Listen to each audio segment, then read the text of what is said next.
আমার সাথে বলুন, খুব কষ্ট হচ্ছে তাই না মা? বেটা 540 বছর ধরে দুটো হাত তুলে সারা জীবন ধরে বলে গেল কৃষ্ণ বলো। কই আমাদের এই দুটো হাত একটু তুলছি না তো? কি লজ্জা করছে না? আমি এই জন্য বলেছিলাম সনাতন হিন্দু ধর্ম অনুবীক্ষণ যন্ত্র দিয়ে খুঁজে বের করতে হবে। একটু তুলুন না, কত দেখুন না কি অবস্থাটা ঘটে। দেখুন মায়েরা, শক্ত কাস্টে যখন যেমন খুব সহজে পিরক গালা যায় না, পিরকটাকে ভালো করে প্রথম ধরতে হয়, তারপরে হাতুড়ি দিয়ে একটু ছোট্ট করে সাপোর্ট দিতে হয়। দুই একটা ছোট সাপোর্টের পরে আপনি হাত ছেড়ে দিন, যেমন মারবেন খুশি মতো পিরক ভিতরে যাবে, তাই না? তাই প্রথম তো এই অন্তরটা বড় কঠিন, সংসারের আবর্জনায় লিপ্ত গো। সবার জন্য হাত তুলেছেন, আমার গোবিন্দের জন্য নয়। একবার তুলে দেখুন কি শান্তি আছে। ভেবে দেখো কেউ কারো নয়, কৃষ্ণ ভজিলে হবে জয় জয় জয়। তোমরা ভেবে দেখো কেউ কারো নয়, কৃষ্ণ ভজিলে হবে জয় জয় জয়। মনের মানুষ যদি চাও, মনের মানুষ যদি চাও, প্রাণে ভরে কৃষ্ণ নামে গাও গাও গাও। তোমরা মনের মানুষ যদি চাও, প্রাণ ভরে কৃষ্ণ নামে গাও গাও গাও। হরে কৃষ্ণ।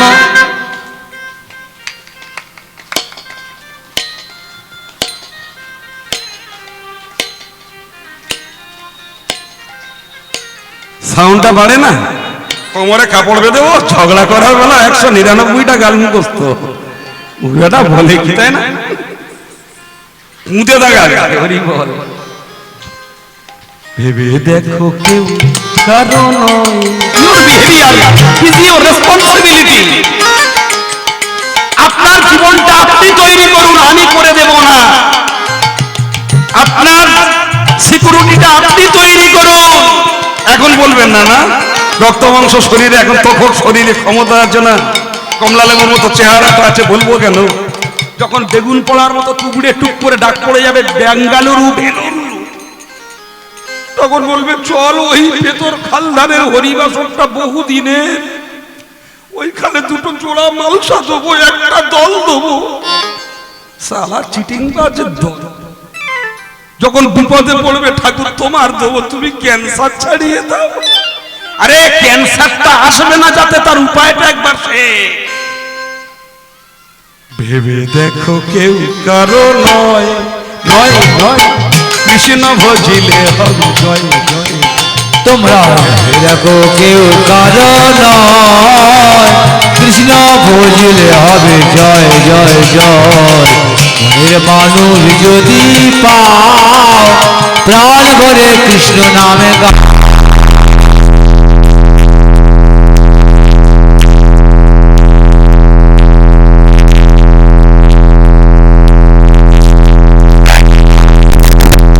বলবে না যখন বন্ধ কর, হরিনাম বন্ধ কর, ও বলতে হবে না।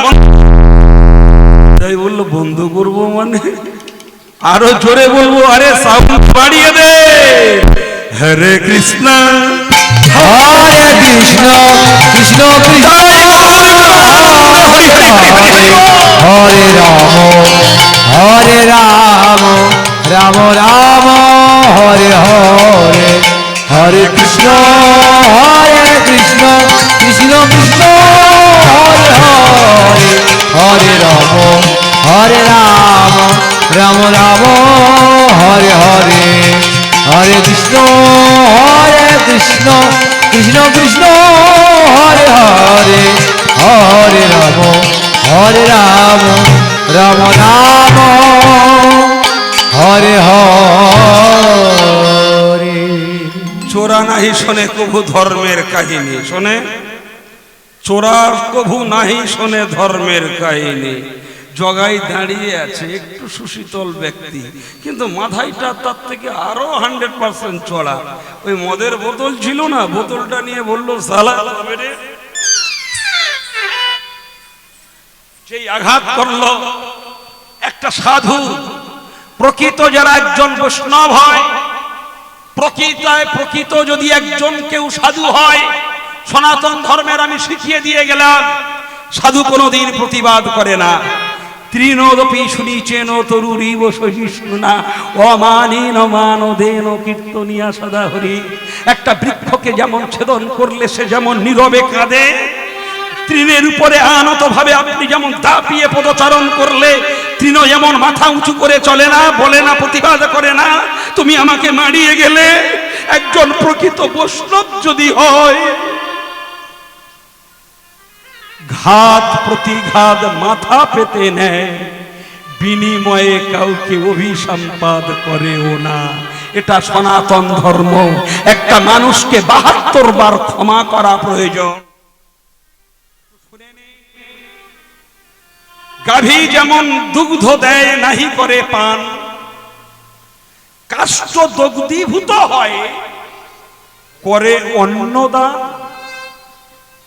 শস্য উৎপাদন করে নাহি চায়ে জল ধরে, ঠিক প্রভু সনাতন ধর্মের স্বভাব এমন আছে।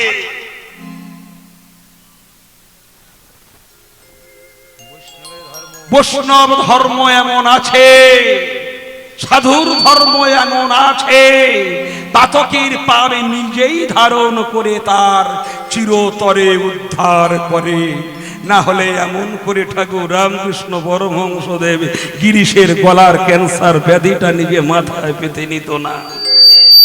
কথাটা বুঝতে পারেননি, আশা করি আমি বুঝিয়ে বুঝিয়ে বলবো, চেষ্টা করুন। গাভী দুগ্ধ দেয়, গরু আমাদের দুগ্ধ দেয়, দেয় না? গরু দুগ্ধ দেয়, সেই দুগ্ধ দিয়ে আমাদের নিজেদের জীবন প্রতিপালিত করি, আমরা হৃষ্টপুষ্ট হই, আমরা ক্ষমতাশীল হই। কিন্তু গাভী মাতা কোনোদিন বলে না আমার দুগ্ধ খেয়ে তোমরা মস্তান হয়েছো, আমার দুগ্ধ আমাকে দাও। তার দুগ্ধ নিয়ে অস্ট্রেলিয়ান কুকুর কিনে সেবা করা হচ্ছে, তার বাচ্চা দুগ্ধ পাচ্ছে না। গাভী কত যন্ত্রণায় থাকে, প্রতিবাদ করে না। কাষ্ঠ দগ্ধীভূত হয়ে করে অন্নদান। জগদীশ চন্দ্র বসু বলেছিল গাছের প্রাণ আছে, ঠিক? তাহলে গাছকে ছেদন করে রৌদ্রে শুকিয়ে আপনি উনানের মধ্যে জ্বালিয়ে দিয়ে খিচুড়ি তৈরি করে তাকে শেষ করে দিয়েছেন। উনানের ধারে দাঁড়িয়ে দাঁড়িয়ে দেখছেন কখনো হবে খিচুড়ি, কখনো হবে খিচুড়ি। কিন্তু একটা প্রাণ যে পুড়ে ছাই হচ্ছে, সেদিকে আমরা লক্ষ্য করি না। করি বাবা? কাঠ পুড়ে ছারখার হয়ে যায়। আমরা অভুক্ত ব্যক্তির আমাদের ক্ষুধা দূরীভূত করে যে বৃক্ষ, তাকে পুড়িয়ে ছাই করলাম, তার দিকে যেমন চেয়ে দেখলাম না। কার্তিকের শেষে যদি সুন্দর বৃষ্টি না দিত মেঘ, দুধেশ্বর চায়না ধান আমাদের ১০-১২ বস্তা করে গোলায় উঠত না। ওটা হলো প্রকৃতির এবং মেঘের কৃতিত্ব। আর ওই মেঘে যদি গোলাবাড়ি উঠে জল হবে হবে জমির আল বাঁধ, আর জমির আল বাঁধলাম, ধানটা ফলবে, জলটা দে বাবা, দে বাবা দে। কিন্তু এমন কুলুসের বাতাস এলো, মেঘটা জমা মেঘটাকে ঠেলে নিয়ে একেবারে ফেলে দিল আপনার সেই কোচবিহার। আমরা আলসেটে বসে থাকলাম, জলটা হলো কোচবিহারে। তাহলে শস্যটা ফলায় কে? আমি চাষি, আমি ফলাতে পারি না। ফলায় ঈশ্বরের কৃতিত্ব, জলদানকারী মেঘ। মেঘ তো কোনোদিন বলে না আমি জল না দিলে তোমাদের মস্তানি থাকতো না, আমি জল দিয়ে তোমাদের সুশীতল শস্য ফলিয়েছি, আমাকে এক বিন্দু দাও। সে কোনোদিন প্রতিবাদ করে? ঠিক বৈষ্ণব যারা হয় তারা মার খায়, অথচ কোনদিন প্রত্যাঘাত করে না। নিতাই গৌর প্রেমানন্দ, হরি হরি বল, হরি বল। এটি হলো আমার সনাতন ধর্মের আদর্শতা। তাই নিত্যানন্দকে যখন মদের বোতল দিয়ে আঘাত করা হলো,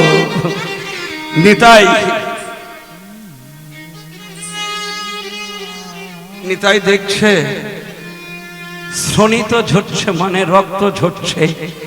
নিতাইয়ের পারিষদ বর্গ প্রচুর, সবাই পিছনে, সবাই চড়াও হতে চাইছে মাধাই জগাইকে মারার জন্য। নিতাই বলছে থাম, নিতাই বলছে দাঁড়া। নিজের রক্তবিন্দু দেখে প্রেমের নিতাই একটা কথা বলল, কত সুন্দর কথা মায়ের, একটু শুনুন তো। তখন ওই নিতাই বলেছিল, মেরেছিস বেশ করেছিস, আয়রে কোলে মাধাই ভাই। আরে মেরেছিস বেশ করেছিস, আরে কোলে মাধাই ভাই। মেরেছিস বেশ করেছিস, হ্যালো হ্যালো হ্যালো, আয়রে কোলে মাধাই ভাই। মেরেছিস বেশ করেছিস, আরে কোলে মাধাই ভাই। মারতে হয় আরো মার, মারতে হয় আরো মার ভাই, তাতে কোনো ক্ষতি না। আর মারতে হয় আরো মার, তাতে কোনো ক্ষতি নাই। মেরেছিস বেশ করেছিস, আরে কোলে মাধাই ভাই। বেশ করেছিস। একটু শিখবেন, ধর্মটার আদর্শতাটা একটু শেখার চেষ্টা করুন। কি গো মা, আপনাকে যদি কেউ বিনা অপরাধে আপনার গায়ে হাত তুলে দেয়, আপনি বসে থাকবেন? ছেড়ে দেবে নাকি? যদি আমি যদি গলা বাড়িয়ে এসে এবার আজকে একটা মস্তানি দেখাই, না ছেড়ে দেবে মনে হয়। সবাই ভাববে দীপক দাস ছিল, ছেড়ে দেবে না? খুব বিপদ আছে। তবে ছাড়বে কারা জানো? অপরাধ করেও নিস্তার পাওয়া যায় কেবল আমার মহাপ্রভুর কাছে।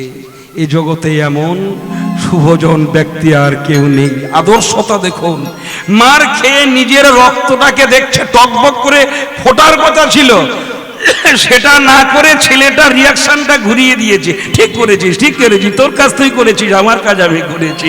আরে আমি তো কৃষ্ণ নামের ভিখারি, আমার মার খাওয়া প্রয়োজন, কিন্তু তুই তো পার্থিব জগতের মদের নেশায় যে ডুবে আছিস, তুই নিজেকে নিজেই চিনতে পারছিস না। এই করেছিস মাধাই।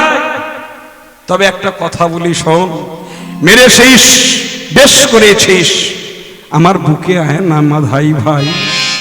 মারতে হয় আরো আমায় মার, তাতে আমার কোনো ক্ষতি নাই।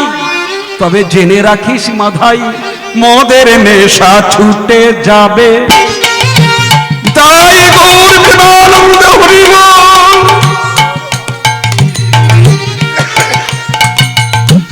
মদের নেশা ছুটে যাবে, দু চার দণ্ড পরে রে। আর মদের নেশা ছুটে যাবে, দু চার দণ্ড পরে। হরি নামের নেশা,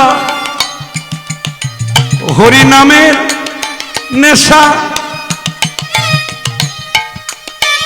হরি নামের নেশা যারে ধরে পাগল করে তারে রে। হরি নামের নেশা। এবারে তুলো ধ্বনি মায়েরা, হরি নামের নেশা, নেশা যারে ধরে। হরি নামের নেশা, হরি নামের নেশা, কৃষ্ণ প্রেমের নেশা যারে ধরে পাগল করে তারে রে। মেরেছিস বেশ করেছিস, মারে কোলে মাধাই ভাই। মেরেছিস বেশ করেছিস। বলি আয় না বুকে, আয় রে মাধাই। আয় না বুকে, আয় গৌর মাধাই। আয় না বুকে, আয় রে মাধাই। ওরে আমার মাধাই ভাই। ও দূরে দাঁড়ায় কেন? বুকে মাধাই ভাই, ও দূরে দাঁড়ায় কেন? আরে বুকে মাধাই ভাই, আয় রে বুকে মাধাই ভাই। মেরেছি বেশ বেশ করেছি আয় রে বুকে মাথায় ভাই। মায়েরা, আপনাদের চরণে একটু জানাই, জীবনে কাউকে মেরে বড় সাজবেন না। মেরে যারা নিজেদেরকে বড় একটা সম্মানীয় ব্যক্তি রূপে ঘোষণা করতে চায়, জীবনে যে মেরে বড় হয়, আমার মনে হয় সে জীবনে জিততে পারে না। হ্যাঁ, যে মেরে নিজের আধিপত্য ফলাতে চায় সে কোনোদিন জিততে পারে না। যেতে কারা জানো? যারা মার খেয়ে ভালোবাসা দেয় জীবনে, তারাই জিতে যায়। আর যারা মারে, মারার পরে অনুশোচনা হয় যে আমার হাত ছিল বলে আমি একজনকে মারলাম, ওই যে অনুশোচনার ব্যথার যন্ত্রণায় সারাটা জীবন ধরে পুড়ে ছারখার হয়ে যাবে। ঠিক তো নাকি? কি বাবা, ভুল বলছি না তো? এইটা শেখার চেষ্টা করুন। একজন বৈষ্ণবের আদর্শতাকে তখন মাধায়ের মাথাটা হেট হয়ে গেছে, মদের যেন একটা চটকা ছেড়ে গেছে। জগাই বলে উঠল, ভাই দেখ রে দেখ, একটা বৈষ্ণবের আদর্শতা দেখ। তুই যাকে মারলি সে তোকে ভাই বলছে রে। আমি তোর ভাই, তুই আমার ভাই। আমি আগে জানতাম না একজন নেড়া সাধু আমাদের ভাই হতে পারে। যাকে এমন করে মারলি সে তো বুকে চাইছে যা। মাথায় লজ্জায় মাথা নিচু করল। জগাই ছুটে গিয়ে পড়ছে নিতাইয়ের চরণে। অপরাধ তুমি করনি জগাই, সুদর্শনকে আজ্ঞা দিতে প্রস্তুত না। প্রভু, আজ কোনো অস্ত্র ধরার কথা নয়। কথা তো দিয়েছিলে রাম আদি অবতারে ক্রোধের না অস্ত্র ধরে, কত পশুরে করেছ সংহার। এবে অস্ত্র না ধরিব, প্রাণে কারো না মারিব। প্রেম মন্ত্র হবে সমাচার। প্রেম যদি তোমার মন্ত্র হয় তবে তুমি প্রেম দাও। প্রেম বিলাইতে আসিয়াছ তুমি, প্রেম দান কেন করিবে না?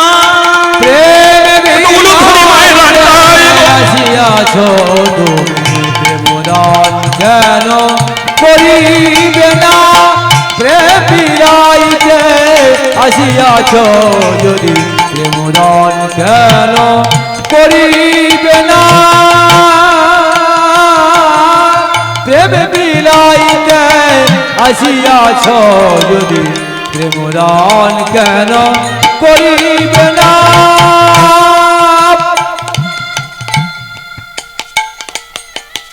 আমার হৃদয় গহন কাননে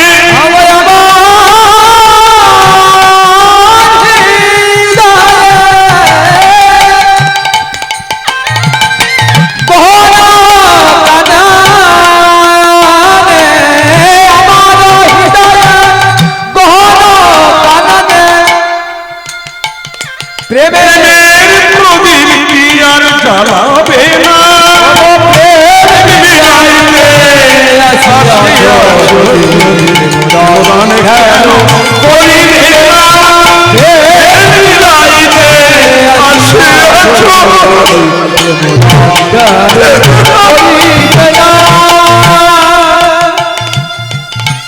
তোমার আশায়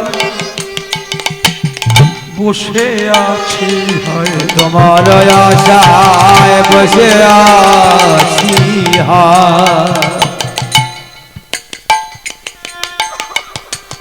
আমি তোমার আশায় বসে আছি।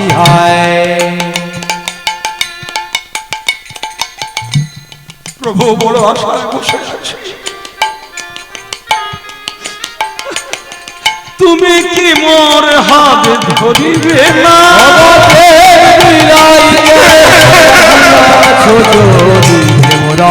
কেন করিবে না?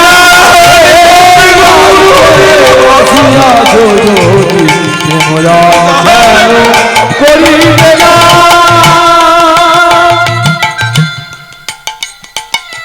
সবাই বলে তুমি প্রেমের ঠাকুর রে সনা মাধা ভাবা মাধা মানে নিসারি ধাবা রে সারি ধাবা মাধা নি রে সবাই বলে তুমি প্রেমের অবতার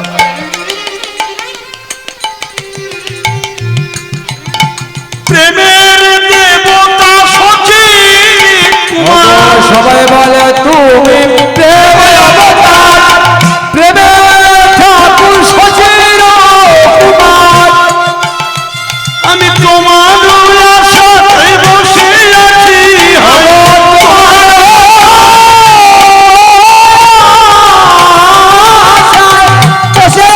আছি তুমি কি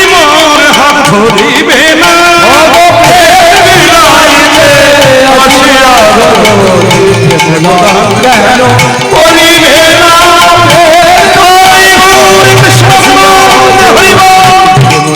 কেন করিবে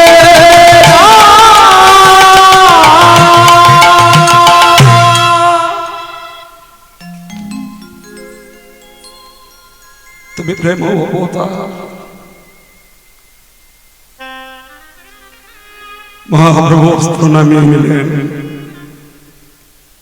ঝরঝর করে যাচ্ছে দোষী ব্যক্তি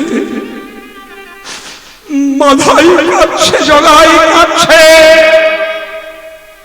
কান্না নয় স্নান করে এসো গঙ্গা থেকে স্নান সেরে যেই এসেছে নিতাইয়ের চরণে লুটিয়ে পড়তে চাইল কিন্তু নিত্যানন্দ টুকটু করে দুটো বাহু বেষ্টিত করে মাধাইকে বুকে সজোরে জড়িয়ে ধরলেন চাপটা ধরলেন মাধাই বল হরে কৃষ্ণ হরে কৃষ্ণ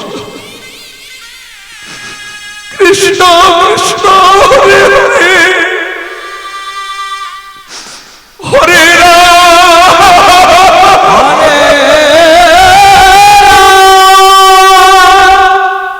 রাম হরে হরে সেই থেকে বৈষ্ণব জগতের সর্বশ্রেষ্ঠ দুইজন ব্যক্তির কথা যদি বলতে হয় তাহলে জগাই মাধায়ের মতো অত্যাচার্য মাতাল পরম বৈষ্ণব হয়েছিল তাদের দুই ভাইয়ের কথা আগেই বলতে হয় জীবনে যত কিছু করেছেন সুধীরে যান যা করেছি সব কথা আমি সুধীরে নিলাম প্রভু তুমি এই হেন সনাতন গোস্বামী সেই দিন ছুটে এলো মহাপ্রভুর চরণ পাওয়ার প্রত্যাশায় ওপার বাংলা থেকে ছুটে আসছে কোথায় দেখুন ছোট ছোট নদী নালা যেমন মোহনার দিকে ধায় না যখন বর্ষা প্রচন্ড বৃষ্টি হয় খাল বিলি নালা সব ছুটে গিয়ে মোহনার দিকে যায় সমুদ্রে মিশতে এমন মহাপ্রভুর আদর্শ কথার বিচার করতে করতে সনাতন গোস্বামী ওপার থেকে এপার বাংলায় ছুটে এলো এপার বাংলায় ছুটে আসার পরে এমন একটা বড় আসন পেয়েছিল সেটি হলো রাজা হুসেন শাহ একজন মুসলমান সম্রাটের মুখ্যমন্ত্রীর পদ অধিকার নিয়ে বসলো আমার সনাতন গোস্বামী ইতিহাস যেটা বলে দাদা ঠিক বলছি তো বাবারা একদম ধরে ধরে কথাটা বলছি বলুন আজকে বলতে বড় খারাপ লাগে আমাদের এই দেশে যদি একজন কেউ গ্রামের সদস্য হয় বা যদি কেউ একবার ভাগ্যক্রমে প্রধান হয় ওই প্রধানের সিটে বসার অধিকার কারুর থাকে না আমরা প্রধান তৈরি করি আমরা সদস্য তৈরি করি সদস্য মনে করে আমি সর্বে সর্বা হুসেন শাহ মুখ্যমন্ত্রী যেমন মুখ্যমন্ত্রী বোঝেন তো যেমন আমাদের মাননীয় মুখ্যমন্ত্রী মাননীয় মমতা ব্যানার্জি এই মুখ্যমন্ত্রীর দায়িত্ব নিয়েছেন সনাতন গোস্বামী একটা টাকলা সাধু গলায় মালা, তিলক পরিধান করে, সত্য ছড়া কথা বলে না, মিথ্যার ধার ধারে না, এমন একজন ব্যক্তিকে মুসলমান সম্রাট মুখ্যমন্ত্রীর দায়িত্ব দিয়েছে। আর সে করে কি? উদার ভাবে মানুষকে দেখে, যার যত যন্ত্রণার কথা প্রিয়ার করে সবগুলোকে লাঘব করে দেয়। এত সুন্দর করে বাংলা গড়ে উঠলো যে বলার মতো নয়। আর সেই দিন মহাপ্রভু বিজয় পতাকা উড়িয়ে দিয়ে বলল, তোমরা হরি নাম করো, কৃষ্ণ নাম করো।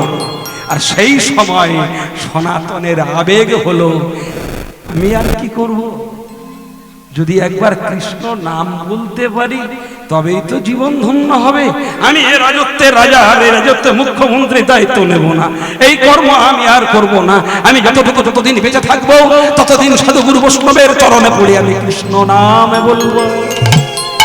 হরে কৃষ্ণ হরে কৃষ্ণ কৃষ্ণ কৃষ্ণ হরে হরে, হরে রাম হরে রাম রাম রাম হরে হরে, হরে কৃষ্ণ হরে কৃষ্ণ কৃষ্ণ কৃষ্ণ হরে হরে, হরে রাম হরে রাম রাম রাম হরে হরে। ভাগ্যবানের ভাগ্যে ঘটে, সবার ভাগ্যে ঘটে না গো। শ্রীমদ্ ভাগবতে লিখিত হলো, এই হরে কৃষ্ণ নাম বলতে বলতে কাঁদা, চোখে জল আনা, এটা খুব ভাগ্যবানের ভাগ্যে ঘটে থাকে। কারণ কেন? কৃষ্ণ ভক্তি ভাবিতামতি ক্রিয়তাং। খুব দামি দামি কিছু কিছু কথা বলছি, শুনুন, খুব দামি দামি কিছু কথা। কৃষ্ণ ভক্তি ভাবিতামতি ক্রিয়তাং যদি কুতোহপি লভ্যতে তত্র লৌলমপি বিল্লমে কলং কোটি জন্ম সুকৃতৈন লভ্যতে। এটা দীনবন্ধু দাস সুন্দরের কথা। লোভে পড়ে শাক অন্ন খেলে উদর কিন্তু পূর্ণ হয়। হয়তো বাবা, যখন আপনার ক্ষুধা পাবে না, আপনি দেখবেন শাক অন্ন খেলে ভাজা লঙ্কা চিবিয়ে দেখবেন উদর পূর্ণ হয়ে যাবে।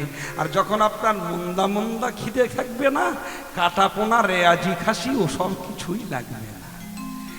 তাই কৃষ্ণ ভক্তিটা যদি তুমি পেতে চাও, আগে তোমার লোভের জন্মটা দাও। কৃষ্ণ ভক্তি ভাবিতামতি ক্রিয়তাং, লোভে পড়ে কৃষ্ণ বলা ভালো। আর না হলে বৌমা ঠেলে পাঠিয়েছে, মা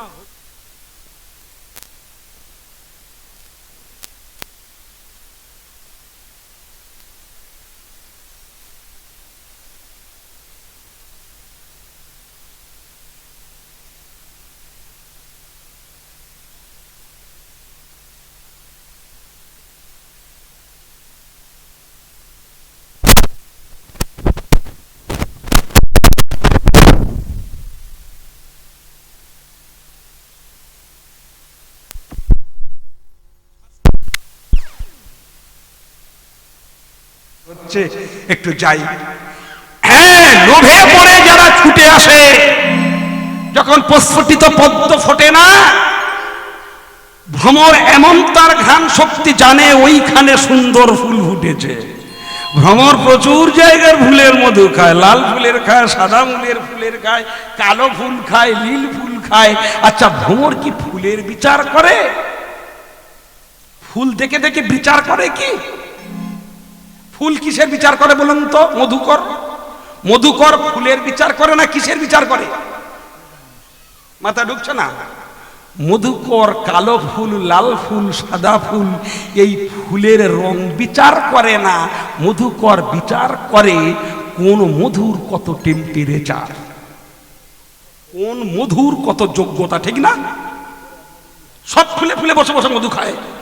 কিন্তু ভ্রমর যদি কোন ক্রমে ভুল করে একটা প্রস্ফুটিত পদ্ম ফুলের মধু পান করে না, ওইখানে পাপড়ির ভিতরে বসে যদি মধু একবার যদি পদ্মের মধু পান করে, ভ্রমরের বাপের ক্ষমতা থাকে না উড়ে যাওয়ার।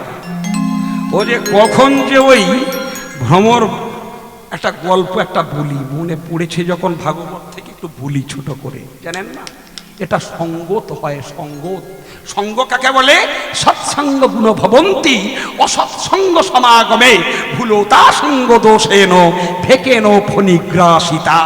সৎসঙ্গ যখন হয় অশেষ গুণ লাভ হয়, আর অসতের সঙ্গ কবু দিলীপদার থাকা ভালো নয়। সৎসঙ্গ হলে অনেক কিছু লাভ হয়। একটা কথা বলি, একদিন একটা ভ্রমর না মধু সঞ্চয়ের জন্য যাচ্ছে, যেতে যেতে দেখছে যে মায়েরা ওই যে রাস্তার ধারে গোবরের ওই গোবর রাখার জন্য একটা করে কি রাখে, চৌবাচ্চা কেটে গোবর রাখে না? একটা গ্রামের মা বেশ ভালো করে গোবর, আর ওখানে বড় বড় পোকা হয় না, হয়তো নাকি, তা গোবর ভালো করে ঢিসে উপরে তুলে দিয়ে পান্তা খেতে গেছে, একটা গোবর পোকা বেরিয়ে গোবরের ঢিপির উপরে উঠেছে। আর এই মতো সময় ভ্রমর গুনগুন গুনগুন করে করে যাচ্ছে। এখন যেতে যেতে ওই গোবর পোকার কাছে গিয়ে বলছে, ভায়া তুমি কি করছো? গোবর পোকা বলে, কেন? আমি তো সারা জীবন ধরে এই গাড্ডায় থাকি, এখানকার বড় বড় সুস্বাদু মালগুলো সব খাই। সুস্বাদু খাও? বলে, হ্যাঁ, আমি যা খাই অপূর্ব সুস্বাদু জিনিস সেবা করি। ভ্রমর তো টুক করে নিচে নেমে একটু গোবরের উপরে বসে নাক দিয়ে একটু প্রথমে নাকের ঘ্রাণটা ওই আস্বাদনটা করে দেখছে মজাটা কেমন। আচ্ছা, মধুর মতো সেন্ট না?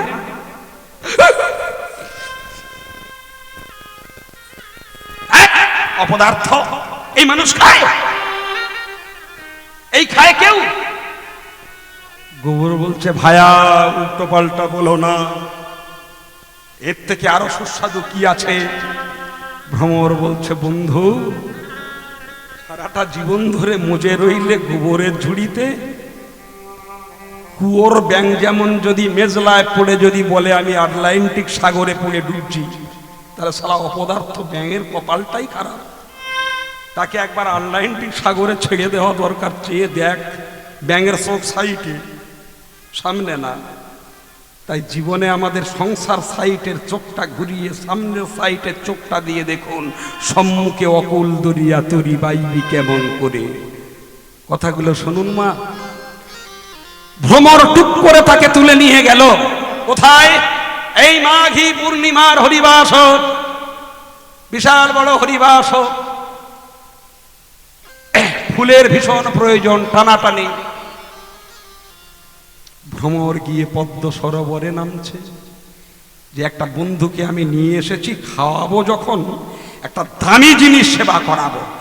এত বড় পদ্ম সরোবরের মধ্যে সব থেকে বড় একটা পদ্ম ফুটেছে। ভ্রমর ঘুরে ঘুরে ঘুরে ঘুরে ঘুরে ঘুরে যেটা বড় পদ্ম, গোবর পোকাকে নিজের পিঠে করে কষ্ট করে নিয়ে ওই পদ্মের উপরে বসিয়ে পাপড়িটা ভেঙে ঠিক ওই মধুর ডাব্বায় বসিয়ে দিয়ে, ও তোর মুখে মধু সঞ্চয়ের স্প্রিং নেই, পাপড়িগুলোকে ভেঙে চুরিয়ে গোবর পোকাকে বসিয়ে দিয়ে বলে, বন্ধু পান করো। আহ, পান করার আগে যে মধুর পদ্মের যে সেন্ট, তাতে তো হাত সেবা হয়ে গেল। আর মধুটা পাওয়ার পরে ভ্রমর ধীরে ধীরে নার্ভগুলো সব একেবারে স্থির হতে হতে কখন মধুর ঘ্রাণে, কখন মধুর ঘ্রাণে মধুর সেবাতে কখন ঘুমিয়ে পড়েছে ভ্রমর নিজে জানে না। সূর্য উঠে তাপ যেই দিল, পদ্মের পাপড়িগুলো আবার নিমজ্জিত হলো। ওর ভিতরে যে ভ্রমর বন্ধু বসে রইল, ভ্রমর নিজেই জানে না। এবার ভ্রমর তো অন্যত্র মধু খেতে গেছে, ওর খাওয়া হয়ে গেলে ওপর থেকে মধু খেয়ে ওকে নিয়ে যাবে। আর সেই ফাঁকে নামলো মালি ভাই, ফুলের সাজিতে করে তুলে মধুটা নিয়ে এলো, পদ্মটা নিয়ে এলো। মাঘী পূর্ণিমার হরিবাস, ওর চারদিকে উলুধ্বনি, শঙ্খধ্বনি, সাধু দিগের হরি বল ধ্বনি।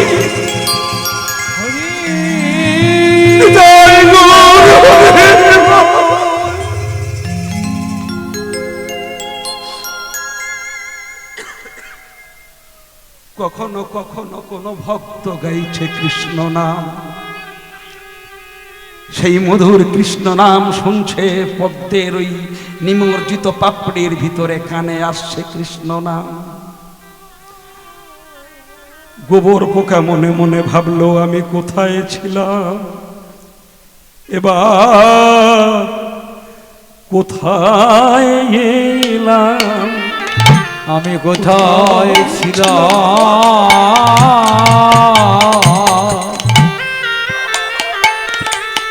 আমি কোথায়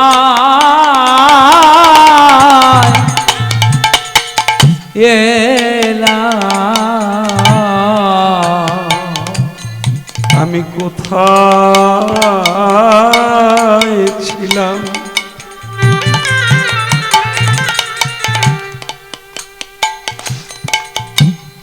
কোথায় বাজলাম, আমি কোথায় ছিলাম, কোথায় এলাম। আমি এমন বন্ধুর সঙ্গ পেলাম, আমার গোবিন্দ রূপ দর্শন হলো। কোথায় ছিলাম কোথায় এলাম, গোবিন্দ রূপ দর্শন হলো। কোথায় ছিলাম কোথায় এলাম, আমি কোথায় ছিলাম কোথায় এলাম।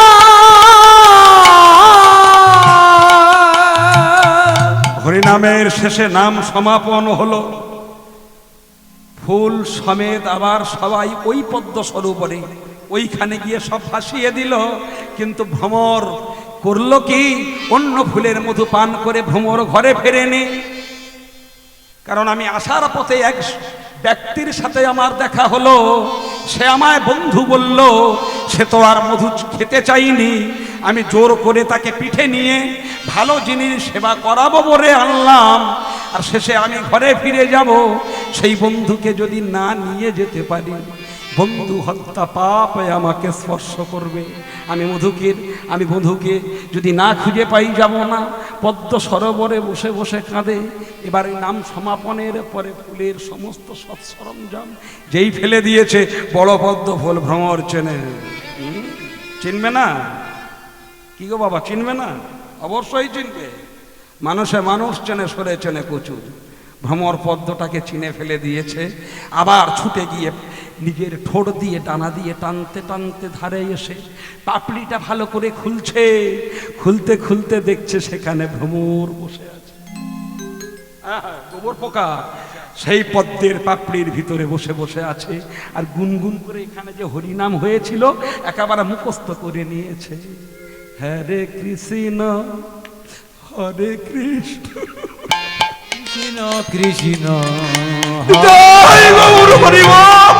হরে রাম হরে রাম রাম রাম হরে হরে হরে কৃষ্ণ হরে কৃষ্ণ গোবর পোকা গাইছে কৃষ্ণ হরে হরে বন্ধু বন্ধু বন্ধু রাম। বন্ধু কে কে? আরে আমি তোমার বন্ধু মধুকর। বন্ধু তুমি এসেছো, তুমি কোথায় আছো? জানো বন্ধু, আমি যে জগতে ছিলাম না, এবার এমন একটা আচমকা তুমি এমন একটা জগৎ আমাকে দেখালে, আমার মৃত্যু এখানেই হোক, তুমি ফিরে যাও বন্ধু। আমি এমন সাধু গুরু বৈষ্ণবের সঙ্গ পেয়েছি, যাদের সঙ্গতে কৃষ্ণ নাম পেয়েছি। আমি আর ফিরে যেতে চাই না, আমি ভাসবো কৃষ্ণ প্রেম সাগরে। যাও, আর আমি কোথাও যাব না। ভ্রমর বলে উঠল ভ্রমর বলে উঠল, বন্ধু এটাই হলো সঠিক বন্ধু বান্ধবতার নিদর্শন। যারা প্রকৃত সৎ ব্যক্তি হয়, এই জন্য বলে বন্ধু বুঝে সুঝে করবেন, যার তার হাত ধরে বন্ধু করবেন না। কারণ কেন জানেন? এ বাজারে বন্ধু প্রচুর পাওয়া যায়। আর একটা কথা বলবো মায়েরা, আপনাদের কাছে চরণ ধরে বলবো, কিছু কিছু নীতি কথা আপনারা আমার কাছ থেকে শিখে নেবেন। জগতে বন্ধু আছে যার, শত্রু আছে তার। আর দেখবেন বন্ধু নেই যার, শত্রু নেই তার। ঠিক তো নাকি? জীবনে যার যত বন্ধু আছে দেখবেন তার তত শত্রু আছে, আর যার যত বন্ধু কম আছে তার তত শত্রু কম আছে। তবে বন্ধু একটু চিনে করবেন। কেমন জানেন?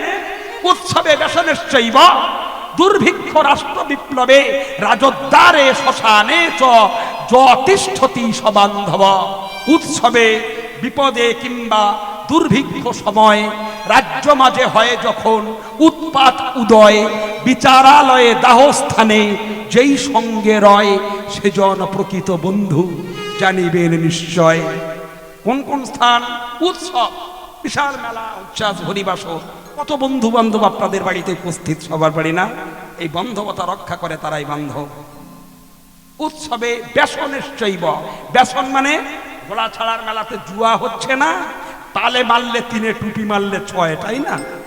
তা 50 টাকা নিয়েছিল ছেলে পুলেদের জন্য একটু জিলাপি নিয়ে আসবে বলে, 50 টাকাটা নিয়ে দান ধরেছে। 50 টাকাটা 150 টাকা হয়েছে।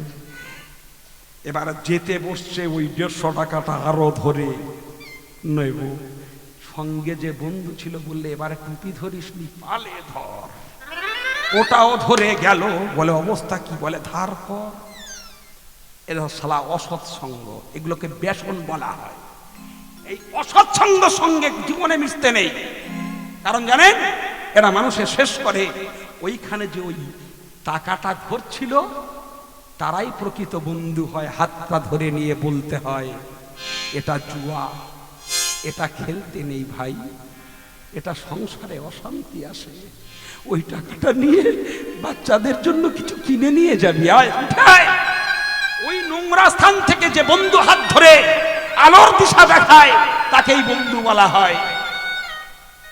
দুর্ভিক্ষ রাষ্ট্র বিপ্লবে, রাষ্ট্রের মধ্যে যখন দুর্ভিক্ষ দেখা দেয়, আমার অগাধ সম্পত্তি আছে, রাষ্ট্র বিদ্রোহে এখন মানুষের সেবা হয় না, আমি যখন একটা বন্ধুর পাশে গিয়ে এক মুঠো অন্ন দান দিতে পারবো, সেজন হবে প্রকৃত বন্ধু। তাই তো নাকি? রাজদ্বারে, যখন রাজদ্বারে বলে কোনো একটা বিচারের জন্য আমাকে ডাকা হবে, আমি একজন অপরাধী, সেই সময় ওইখানে বন্ধুর পাশে থাকে যারা, তারা প্রকৃত বন্ধু। একটা গল্প বলি। একটা জঙ্গলে ছিল একটা বানর, আর জলে থাকতো একটা কুম্ভীর। কুম্ভীর মাঝে মাঝে জলের উপরে উঠে ওই রৌদ্র সূর্যের তাপ গ্রহণ করত, আর বানর ওই ফল টল খেয়ে জল খেতে আসতো। তখন কুমির বলে, তুমি কে? বানর বলল, আমি বনের বানর, আমি ফলমূল খাই। তুমি কি খাও? বলে, আমি জলজন্তু, জলে থাকি, জলের কিছু খাই। বলে, বেশ, তুমি কি খাও দেখাও। কুমির তো পচা মাংস খায়। বানর বলল, আমি কি খাই দেখো। বড় বড় আপেল, আঙুর, নাশপাতি, ফল, কমলা লেবু এনে দিয়েছে। খেয়েছে। খেয়ে এমাল সেই ফলগুলো নিয়ে বাড়িতে গেছে, বউয়ের খাইয়েছে। বউ ছিল প্রেগনেন্ট, জানেন, অন্তঃসত্ত্বা। সারা কুমিরের বউ খেয়ে মনের আনন্দে একবার, কি মজার জিনিস, এগো তুমি তো যা মাল এনে দাও তো কোনোদিন খাই না, এই মাল তুমি কোথায় পেলে? বলে, আমার একজন সদবন্ধু হয়েছে, সেই দেয়। প্রতিদিন ওই ভুলিয়ে ভালিয়ে বানরের কাছে থেকে মাল নিয়ে অন্তঃসত্ত্বা বউকে কেটে দেয়।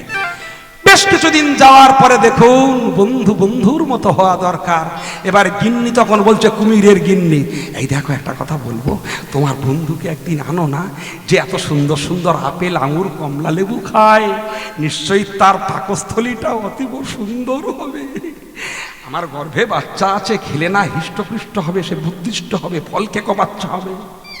সালা অপদার্থ গিয়ে কুমিরকে নিমন্ত্রণ করছে, তোমার বান্ধবী তোমাকে দেখতে চাচ্ছে। বানর বলল, বন্ধু বান্ধবী আমাকে দেখতে চাচ্ছে তো অতি উত্তম কথা। সারা জীবন ধরে নিজের জন্য যে জঙ্গলের গভীরে প্রবেশ করেনি, বান্ধবীর আপ্যায়নে জঙ্গলের ভিতরে গেছে, বানরের শরীর ছুঁড়ে গেছে, বড় বড় যে ফল জীবনে সে খায়নি, বান্ধবীর জন্য পেয়ে নিয়েছে। অতি অজস্র কষ্ট করে ফল নিয়ে এসে বলল, বন্ধু চলো যাবো। আমি কি করে যাব?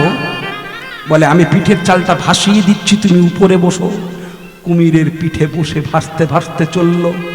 1 কিলোমিটার নদীর গর্ভে গিয়ে কুমির বলে উঠল, জানো বন্ধু, তুমি তো দামি দামি জিনিস খাওয়াও, তোমার বান্ধবী আমাকে বলল যে এত সুন্দর সুন্দর ফল খাওয়ায়, তার পাকস্থলী না জানি অতীব সুস্বাদু, তাই তোমার পাকস্থলীটা খাবে আমার গিন্নি, তাই তোমাকে নিয়ে যাচ্ছি। নরাণং নাপিতং ধূর্তং মেন ধূর্তং তালকা বনের জম্বুক ধূর্ত পক্ষী ধূর্ত বয়স। এটা জেনে রাখবেন, মাথায় রাখবেন, মনে কিছু করবেন না, শাস্ত্র ধরে কথাগুলো বলছি। নরাণং নাপিতং ধূর্তং, যদি কেউ নাপিত ভাইয়া থেকে থাকেন মনে কিছু করবেন না, সব থেকে চালাক হয় তারা। নরাণং নাপিতং ধূর্তং, মানুষের মধ্যে নাপিত সব থেকে চালাক। নরাণং নাপিতং ধূর্তং মীন ধূর্তং তালকা, মানে মাছের মধ্যে তলা মশালাকে ধরা খুব দেয়। আর নরাণং নাপিতং ধূর্তং মীন ধূর্তং তালকা, আর বনের জাম্বুক ধূর্ত পক্ষী ধূর্ত বায়স, কাগের মতো শিয়ানা পাখি আর নাই, আর বানরের মতো ধূর্ত আর জগতে কেউ নাই। বানর মনে মনে করছে, বাঁচবো কিসে রে, বাঁচবো কিসে, প্লান খাটাচ্ছি, এ তো নদীর গর্ভে ফেলে আমার পাকস্থলী, আমার পাকস্থলী। বন্ধু, এ অতি উত্তম কথা। আমার বান্ধবী আমার পাকস্থলী খাবে, কিন্তু আমি উদাহরণে দেব, কিন্তু সব সময় পাকস্থলী কি সঙ্গে থাকে? সব সময় কি পাকস্থলী সব সময় কাছে থাকে? তুমি বললে না, আমি তো সেই গাছের কোঠরে পাকস্থলী রেখে এসেছি। হেড ভালো না, এ তো জলের মাল, এর হেড ভালো না। এ বললো, মনে হয় তাহলে পাকস্থলীটা গাছের কোঠরে আছে। ফের ডুঙ্গি ব্যাগে মেরেছে, নিয়ে আসি ওটা। যেই ধারে এসেছে, বানর একটা ছাট্টে দাঁতে একটা চোয়ালে লাথি দিয়ে বলে উঠল, অপদার্থ, নিজের জীবনটাকে বাজি রেখে তাকে এত কিছু দিলাম, শেষে কিনা সে আমার পাকস্থলী খেতে চায়। এই হেন পদার্থ বন্ধু যদি জগতে কারুর থাকে, জীবনে তা সিনিয়র হয়ে যায় না, তার অধপতন, তার মৃত্যু নিশ্চিত। নিতাই গৌর হরি হরি।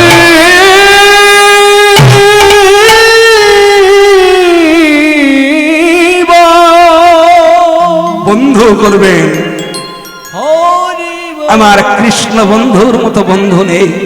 ভালো করে জানবেন, বিল্বমঙ্গলের ঠাকুর চোখ দুটো খুঁজে ছিল না? শিষ্যের স্ত্রী শ্যামাচরণের স্ত্রীর মাথার কাঁটা দিয়ে দুটো চোখ ঘুঁটে দিয়েছিল, অন্ধ বিল্বমঙ্গল বৃন্দাবনের বনে গিয়ে দাঁড়িয়েছে, দেখা দাও কৃষ্ণ। ভগবান বিল্বমঙ্গল ঠাকুরের দুটো হাতে দুটো চোখে হাত দিয়ে কি করেছিল জানেন? দুটো চোখে হাত দিয়ে প্রেমের নয়ন উদ্ভব করেছিল। বন্ধু করুন আমার গোবিন্দ সঙ্গে নিয়ে, এমন সুন্দর হরিবাসর বেঁচে থাক। আপনারা আসবেন, মুক্ত হস্ত দান করবেন, আর এই হরিবাসর আরো প্রাণঞ্জলময় হোক। আর যদি পারেন আমার গোবিন্দ সেবার জন্য দেবেন। আর ভগবান মাঝে মাঝে আসে, কেন আসে জানো? অধর্ম বিনাশিতে ধর্ম প্রকাশিতে, যুগে যুগে এলে শত্রু নিধনে।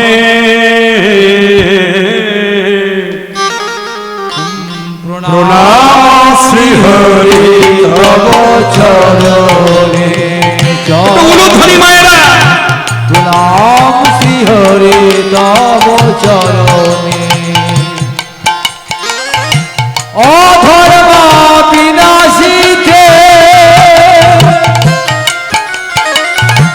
ধর্ম স্থাপিতে, অধর্ম বিনাশিতে ধর্ম স্থাপিতে, ধরাধামে দুষ্টু দমনে।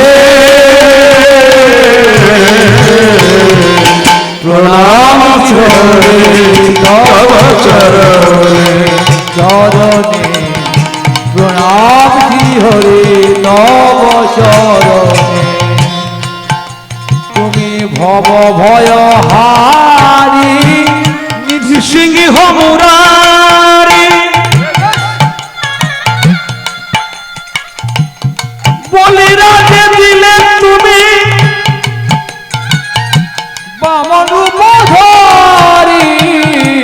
ভব ভয় হারি নৃসিংহ মুরারি বলি রাজের ধীর পদ বামন রূপ ধরি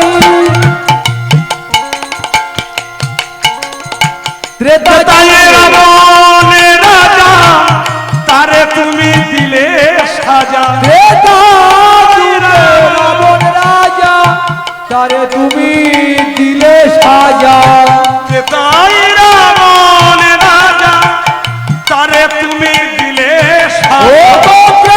যুগে রাবণ রাজা তারে তুমি দিলে সাজা বানর দিয়ে করলে সেতু বন্ধনে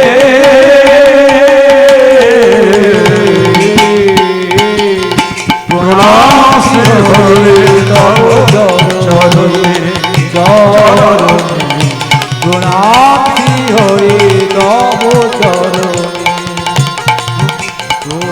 প্রণাম হরি তব চরণে চরণে প্রণাম হরি তব চরণে তারপর যুগে তুমি প্রভু কত লীলা করিলে তব যুগে তুমি প্রভু কত লীলা করিলে কংসকে নিধন করে মথুরাতে রহিলে তারপর যুগে তুমি প্রভু কত লীলা করিলে কংসকে ধ্বংস করে মথুরাতে রহিলে পাণ্ডবের হয়ে সখা কুরুক্ষেত্রে দিলে দেখা বান্ধবের হয়ে সখা কুরুক্ষেত্রে দিলে দেখা পাণ্ডবের হয়ে সখা কুরুক্ষেত্রে দিলে দেখা যুক্তি দিলে দুর্যোধনের নিধনে প্রণাম হরে তব চরণে উলুধ্বনি মায়েরা তাই গৌর প্রেমসে বলুন হরি বল।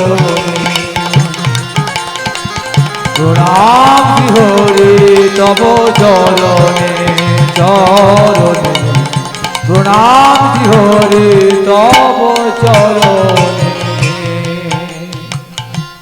সবে লীলা সঙ্গ করে এলে কলি যুগেতে আয়ে সবে লীলা সঙ্গ করে এলে কলি যুগেতে হরি নাম বিলাইলে খোল পর তালেতে সবে লীলা সঙ্গ করে এলে কলি যুগেতে হরি নাম শিখাইলে কোলো কোলো তালে এ দীপক বলে তাই শ্রীচরণে দিও ও ধাম বলে তাই ও চরণে দিও ঠাই এ অধম বলে তাই শ্রীচরণে দিও ও ধাম বলে তাই ও চরণে দিও ঠাই হরি নাম গাই যেন বদলে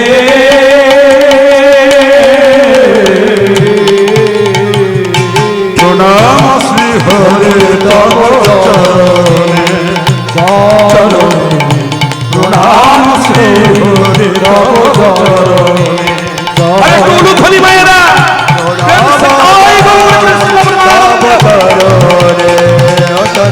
হরি হে